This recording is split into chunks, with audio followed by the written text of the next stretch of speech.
Hi guys, welcome back to my channel. If you're new, thanks so much for visiting. Today will be my very first unboxing video, and as you can see sitting right in front of us here is a Chanel bag. So this will be a Chanel handbag unboxing. As you can see, the pretty white flower that they always put on the bags and on the boxes.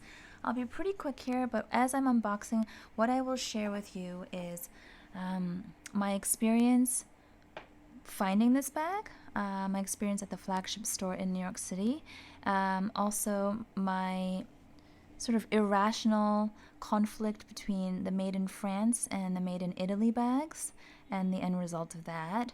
I will also share with you some really cool information that my CA shared with me. My CA's name is Jane. She has been working at Chanel for over 23 years, and as you can imagine is super knowledgeable and just a lovely person all around. Just a pleasure to connect with. So she made this experience for me absolutely wonderful, just extra special. I will also share with you some of the goodies that she added with my purchase, which I thought was very nice of her. And then finally, I'm going to share with you why I purchased this bag now, meaning why I decided to purchase the bag at this time in my life versus any sooner.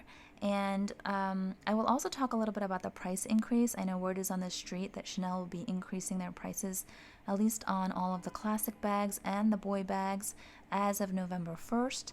And I wanted to share something very interesting that I discovered while I was at the flagship store. So we'll talk about that. This is not a true unboxing because, as you can see, based on this ugly bow, the way I tied it, I did tear into this. I mean, I tore into this like a beast because after you buy something from Chanel, I don't know, you've got to have some crazy amount of discipline and patience to let it sit packaged for days before you film. So I did look through this, and as you can see, I didn't even bother tying up the ribbon on the box again, this beautiful flower again, because I knew that I was going to botch it and it wouldn't look nearly as pretty as it did before. But I did want to share this experience with you guys, even though it's not a true unboxing. I did want to share this moment with you guys because I'm so excited and I wanted to share my excitement and joy over this. Okay, there's the box.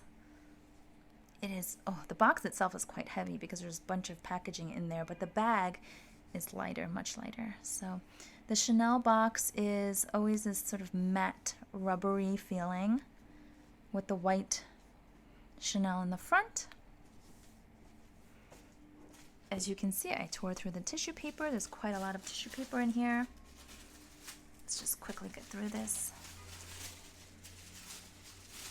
And all you Chanel fans out there will know just by looking at the dust bag, it is a classic flap. Only the classic bags come in the white dust bag, whereas all the others come in the black dust bag, right? So let's just move this over. Oh, inside the box is also this booklet. I didn't even bother opening the booklet. I will soon.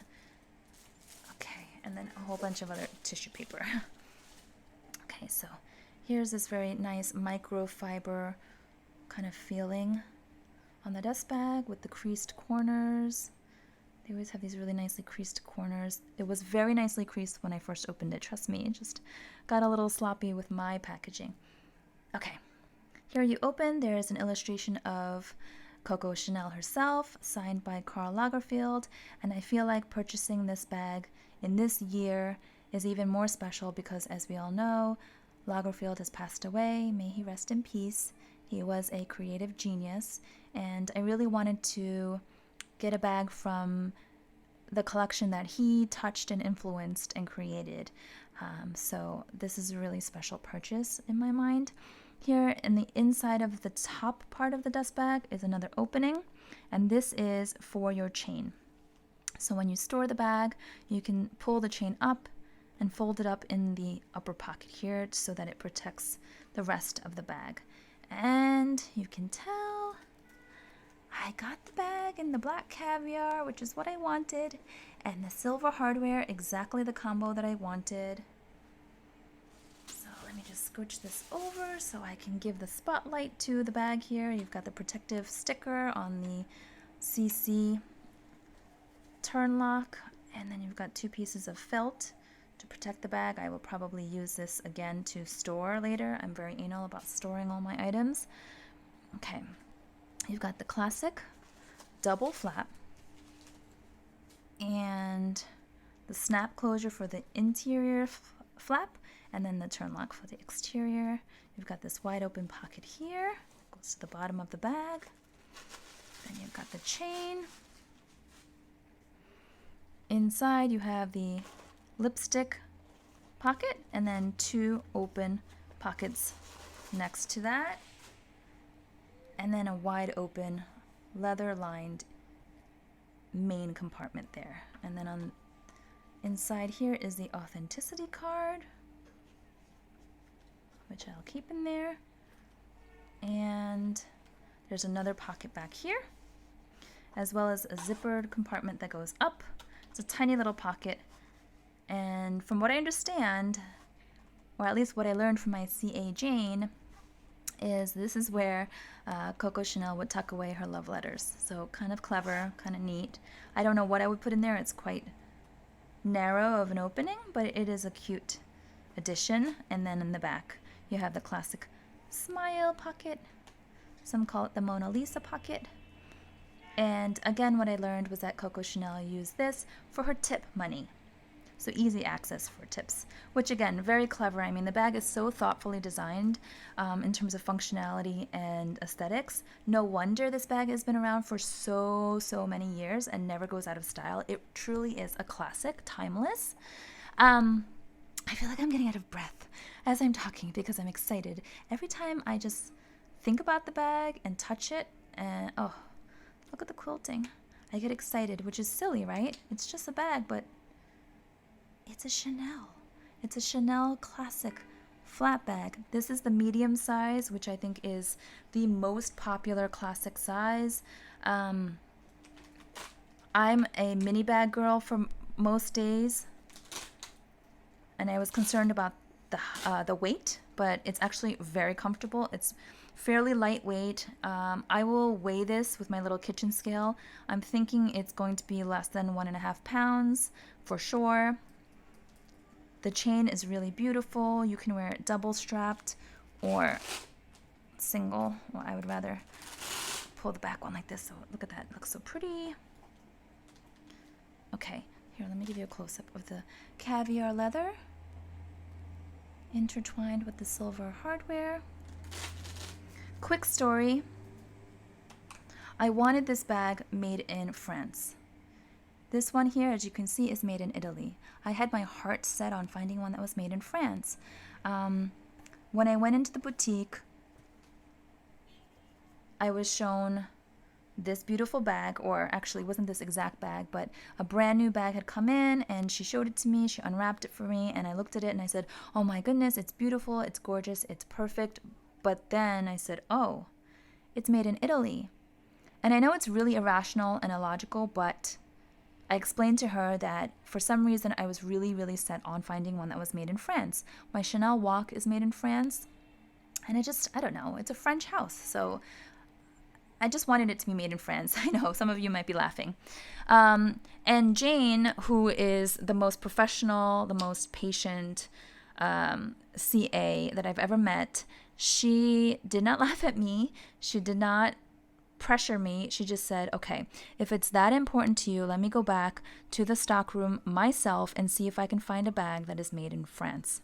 So she was gone for a little while and she came back and she explained to me that all of the new bags that had just arrived from the C20, the Cruise 20 collection, were from Italy. Like literally they had just come in. I could tell she was telling me the truth because when she brought it out, it was literally in the same, it was in the original white shipping box, like the plain white, not even Chanel box, but like just a shipping box. But she did find one that was made in France, and she brought it out and she said, but oddly enough, this one does not have the original packaging. It's missing the tissue paper, and it was also missing the protective stickers. And I said, okay, well, if it's in brand new condition, I don't mind. Let me take a look. And I looked through it, and it looked pretty good for the most part. But then I got to the straps.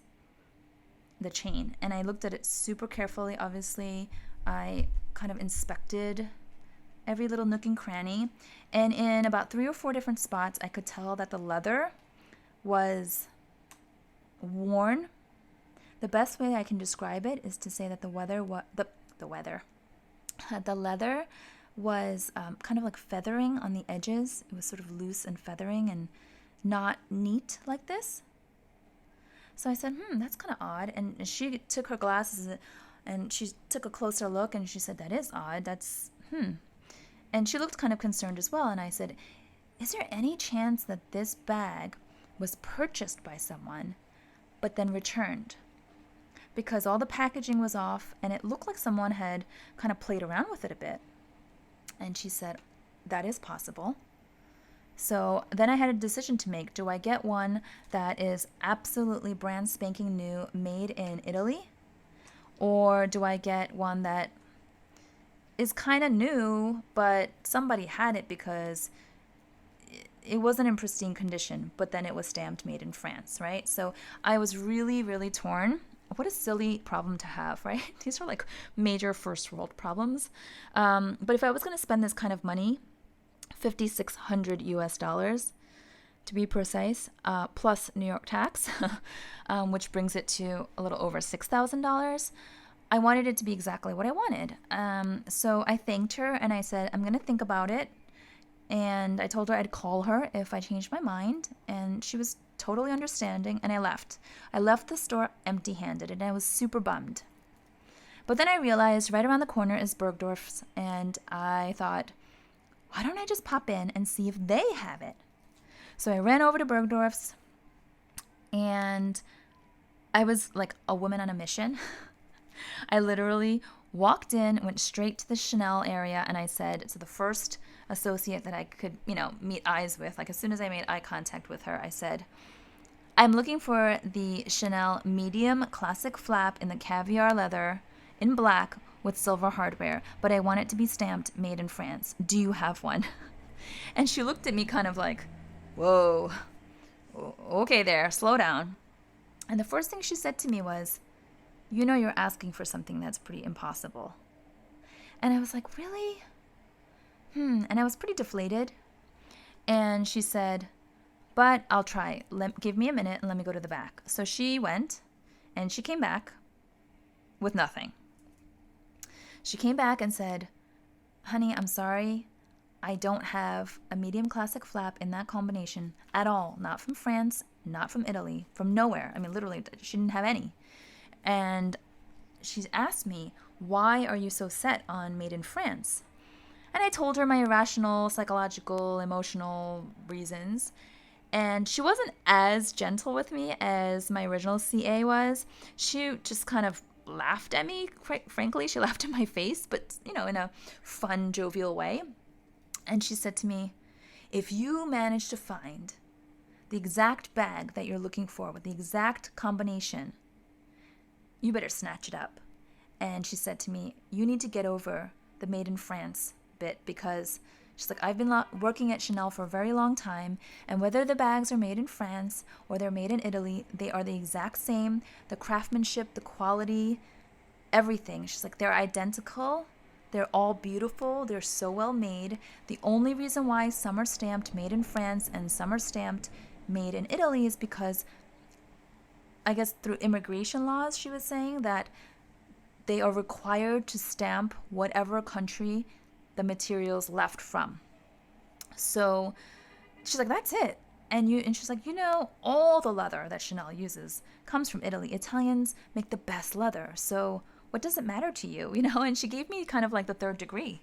And it sort of snapped me out of my delusion, I guess. And I told her, I said, well, I was holding the bag that I wanted, like the exact bag that I wanted, in my hands just about 10 minutes ago from the boutique. But I left it there because it was made in Italy. And she looked at me like I was crazy. She gave me this sort of cockeyed look and she said, girl, you need to go over there right now and snatch that thing up. Now. And she just practically pushed me out the front door. So I said, thank you for the reality check. And I ran out. I went back to Jane at the flagship store. And she was, of course, really happy to see me. And I explained to her that her colleague at Bergdorf's had given me this big lecture. And Jane was laughing, because she was just so lovely, almost too lovely to laugh in my face as the other associate did. But she said, yeah, it's true. Whether it's made in Italy or France, it really doesn't matter. I've been here a long time. They're all just the craftsmanship and the quality is exactly the same. You're not going to regret it. You're not going to have any issues, I promise.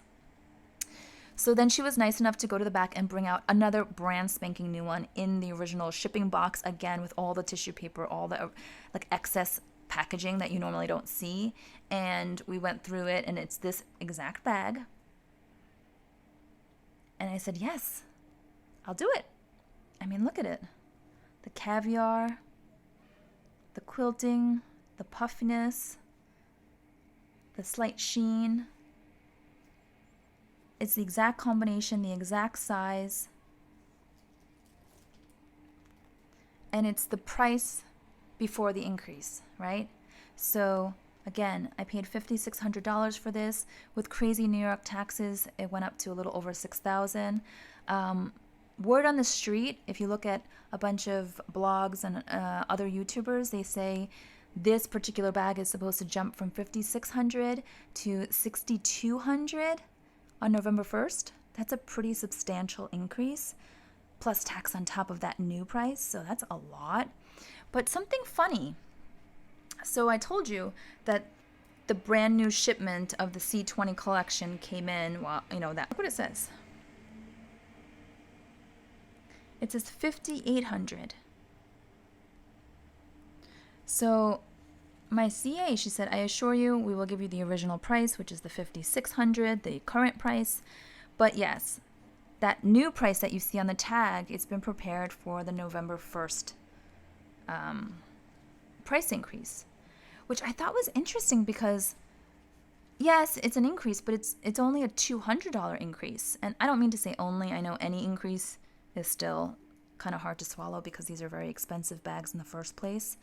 But from $5,600 to $5,800 is not nearly as bad as $5,600 to $6,200, right? And I heard some of the other associates talking, and they were all confirming, yep, November 1st, we'll start using the new prices.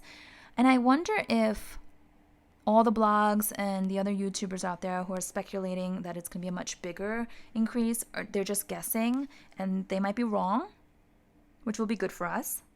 Or I wonder if Chanel is going to increase incrementally, like it's going to go to $5,800 and then up very soon and then hit $6,200 like everyone's saying. I don't know, but if you had your eyes set on a Chanel classic bag or even one of the boy bags, because I understand those will be going up as well, and you're sure you want one because it's a very big purchase, and you can afford it, and not to be all kind of lectury here, but since I got lectured from the Bergdorf's associate about, the made in France versus Italy piece, I am going to just say a little bit about just money management. I decided to purchase this bag now because I'm at a place in my life where I feel very blessed. I'm living a very blessed and privileged life where I'm comfortable. My family is taken care of. My needs are all met. I'm able to be generous with others and donate and tithe and, do all the things that I really want to do. And I'm finally at a place both age-wise and just life season-wise. I'm now 40. I just turned 40 this year. I feel like I've reached a point where I've grown up enough to get this bag and I can afford it. And what that means for me is that I'm not putting myself or my family through any kind of strain or hardship to buy this bag. Really, I don't believe that you should allow any material item that's really considered, unnecessary as a luxury item. You shouldn't let any material item put a strain on you mentally, physically, financially, psychologically. You don't want to be bound like that. I think if you have money, first thing, you save it, you invest it, and while your investments are growing behind the scenes, you take any excess money that you've got left over after, being generous and doing the things you want to do and donating causes that you want to support, then you enjoy, right? Money is meant to be spent to enjoy life. I don't want to become a penny pincher or a hoarder, but I also don't want to become someone who's irresponsible and buys up a crap ton of bags just to collect them and say I have them. So I'm pretty conservative in my financial management. I have always been that way. I have been financially independent since I graduated college. I always worked through college, paid off my student loans as quickly as possible. And then when my husband and I got married about 14 years ago, we were pretty frugal and we were able to buy up real estate in Manhattan. And, we both have good jobs. We've worked our way through the years to create stability. And, God has really blessed us in that way. So I'm not going to take that for granted and start being irresponsible and, buying up a whole ton of unnecessary things. But this particular bag, again, I believe is a classic. I can hand this down to my daughter, who's little. She's young at the moment, but in the future, I can wear this when I'm 80 years old and gray. I mean, this is just, it's going to last the ages, and I don't want to say I feel I've earned it, but I do feel like I've grown up enough to have it. So I wanted to share that personal bit about me. Yeah, and that's it. And I wanted to share the bag, just my excitement. Thank you so much, guys. Thank you so much for watching. Thank you so much for liking my videos and subscribing. I started doing this honestly because for two reasons. First reason, I was watching other handbag reviews and just got so excited in watching other people's excitement. Even if the bag was something that I didn't like, it wasn't my style, it was never something that I wanted, but just seeing someone else's joy and excitement was really contagious. So I got hooked on those. But secondly, and I guess more importantly, I have been quite stressed out from my job. I have a very, oh gosh, it sounds funny, but I have a very serious job. And the last several months, or even the last year, I would say, has been quite intense and pretty just intense and sometimes overwhelming. And I love my job. I love what I do, but the atmosphere around me has been heavy and difficult. And so I really started getting into these handbag reviews and started my own channel because I thought maybe it'll be a good outlet for me to just not take life so seriously, not let work stress me out, because at the end of the day, work is just work, right? We all need to work to make a living, but it shouldn't consume our lives, and it shouldn't consume my my well-being, and it really shouldn't take over like my whole psyche. Plus, I'm a mom and a wife, and I really didn't want to bring my work baggage home every day. And I think my husband, believe it or not, enjoys hearing about my handbag obsession more than my work stress, right? So even though he doesn't relate to my handbag obsession, he said to me the other day that it just is more positive and more upbeat versus my work conversations. It's more kind of a downer and just sometimes negative, and he didn't like seeing me that way. So this is just my way of trying to balance out my moods. And that's why I'm so super appreciative, because I'm really new to this, and those of you who have already reached out to comment and just have been so encouraging and just so lovely, and even the questions, I love answering your questions. So thank you so much for sharing this experience, this moment with me, and for allowing me to share these videos, and for watching and taking part in this. I don't know what to call it. It's not really a hobby, it's just my outlet, I guess. So that's that. And I hope you enjoyed this video. Would love for you to give it a thumbs up, and would love to hear your comments. I would love to know if you're on the market for a Chanel, and if you're also keeping an eye on the price increases. And of course, there's always a pre-loved market. If you are interested in maybe, I don't know, finding an even better deal, if you can find a pre-loved Chanel in really, really good condition, like on Fashion File or The Real, I'm game for that too, so let me know what you're thinking.